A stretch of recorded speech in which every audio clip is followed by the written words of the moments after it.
Congratulations, you have now completed all 26 points on the SEO checklist.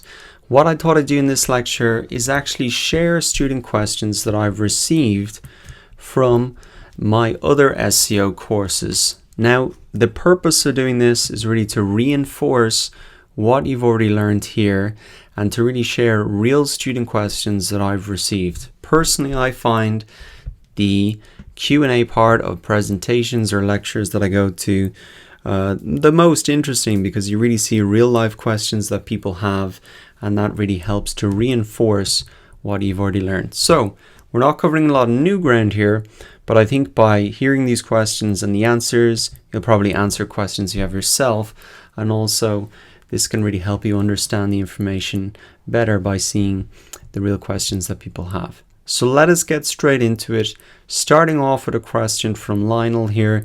He says, really, why is my competitor number one? Now, this often comes up. He has checked online. He sees that if he types in dog seller, they come up as number one. He's made the test, and sometimes the keyword dog seller doesn't even appear in the page. Could it be because of backlinks?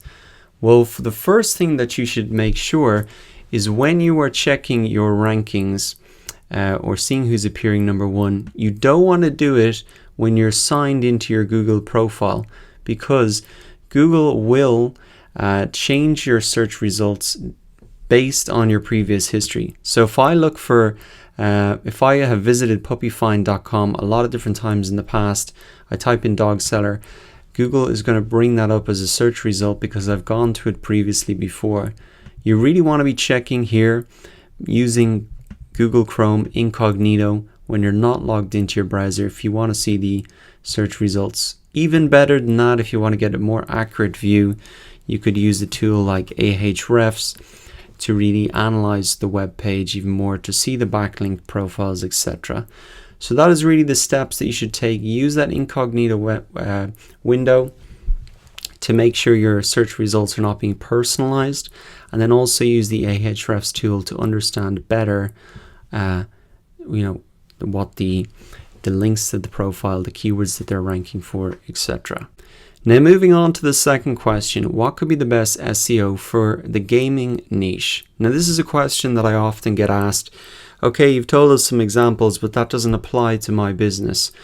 I think a lot of the time it does really apply. It's always the same strategy. You want to find the keywords, optimize the pages around those keywords, and build the links. It's really the same 3 steps for every website. If you are in any doubt that that does not apply to your particular niche, you should just go back to this step. Assess your competitors. See what is working for them. How are they getting traffic and rankings and backlinks to their site? Listed out a whole load of tools here that you can really find that out for. So if any doubt, go back and assess your competitors. So here is a question about really updating your title tag and meta description. And what Brian is saying here is, I already updated my tagline and also the meta description. Does it take time to update? Yes, it won't immediately appear in Google once you've changed it. Remember that Google might only come back to your site every couple of days to see if anything's changed. So you can expect those updates to come through in maybe 3 or 4 days, a week at maximum.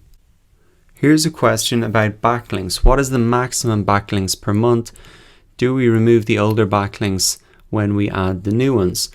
No, so there really is no maximum. The more backlinks that people are pointing to your content, to showing you that you're an authority around that website, the better. You don't remove backlinks, because remember, those backlinks are coming from other people's websites. Sometimes they do get lost, but yes, you do want to be building links on a continual basis. It's not something you do once.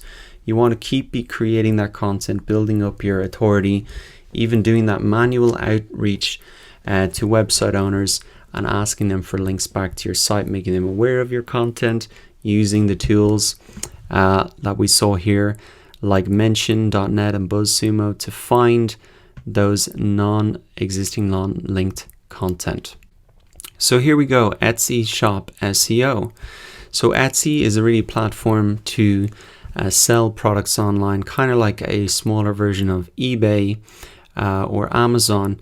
And she's saying, what can I do to make my site more visible on Google? Well, it's the same steps once again. Also, I would recommend that you look at the SEO specific instructions for your platform. So example here, I was just pointing her back to Etsy because they have instructions on, say, where you update your title tag, description, all that stuff. These steps are always the same. The on-page optimization stuff in particular, it just might differ slightly the interface where you're putting all that stuff in. And so if that's the case, if you're using a platform like that, just go ahead and look for the instructions, and you're going to find exact instructions relevant to your particular platform. Another one that often comes up is I'm using a website builder, Wix, etc. Do the same thing. Look for the support sections for your platform and to really see where you update the things, what's the exact places on the interface, etc.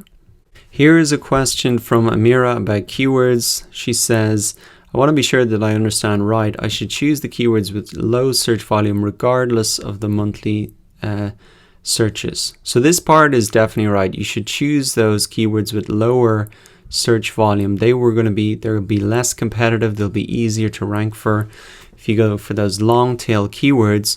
And what you can do is take that portfolio approach, rank for multiple keywords, so your total volume of traffic will be significant. Now, this is the part that you'd really just want to point out, not regardless of monthly search traffic. You definitely want to make sure there is some search traffic. If there's no figures in the search volume, it means that there's less than 10 searches a month. Probably not going to be worth your time. To show you an example that I've typed in marketing strategies for Etsy, and you can see in the keyword planner here that it's just showing a dash. That means that there are less than 10 searches a month. So that exact keyword phrase is not something you might want to rank for. So to recap there, you do want to choose those less competitive, lower search volume, longer tail keywords, but do make sure that there is some search volume. You definitely don't be seeing those dashes there. Here's a question from Graham. This is quite an interesting one. He says he has a news website and he's covering and trying to write articles about topics that don't necessarily have a historic search volume. So something maybe like the Chewbacca mom, that was like a big viral hit this year. Nobody would have been searching for that before. And so how does he really find out what is something popular to write about? What I said is you can use a tool like BuzzSumo. We talked about this before. You could come in here, you could type in whatever the kind of viral news topic is, and you'll be able to see the shares that this, articles with this topic in it got. So you can see all the different ones here. And also you could use Twitter search. You just come into twitter.com/search. You can type in the keyword. You can see what's really popular, what is getting a lot of tweets and reshares, etc. And that is a way that you can gauge the interest and the popularity of a keyword, even if it's something that people haven't historically searched for. So that is, I think, just an interesting question. Sometimes you do want to cover topics that don't have historic search volume, and that's really the way that you'd go about doing it. Here is a question from Anthony, and really he's trying to understand the difference between appearing on the first page of Google when you pay for it and when you don't pay for it. So the paid advertisements on the Google search results appear right at the top here. You can see it says ad. It's down the side as well. When we are doing SEO, we are not trying to advertise here. We're trying to naturally get to the top of the search results without paying. So we did look in the Google Keyword Planner tool, and even when we look at the, let's just say, when we looked at our Chrome extension tool, we're looking at the cost per click. And the reason that we're looking at the cost per click the cost to really advertise and get to the top of the search results is that it's an indication of how valuable the keyword is. If somebody is paying $7.01 to advertise for this keyword, then it's going to be a valuable keyword. It's just an indication of how valuable the keyword is. Something like, what is marketing? You can see that it has almost no value for the business because people are way up at the top of that awareness funnel, and nobody wants to advertise around that because they're not looking for a course or a checklist or something valuable like that. So I think it's a good point just to bring up. What we are really trying to do is naturally get to the top of the search results here. You can see these are not paid advertisements. The reason that we do look at this information about cost per click is really just more to understand the value of the keyword. We can use this as a guide to understand the value of a keyword. Here's a question from Maud that relates to link building. Another way that people describe link building is off-page optimization. So this is just a question really answering a jargon that's used in SEO. Off-page optimization is really the same as link building. It's really building up that authority outside of your website, getting people to point back to you. So the jargon can often confuse people. Off-page optimization is the same as link building. It's just optimizing your website off your web page and really getting people to point back to you and indicate you as an authority to Google around that keyword.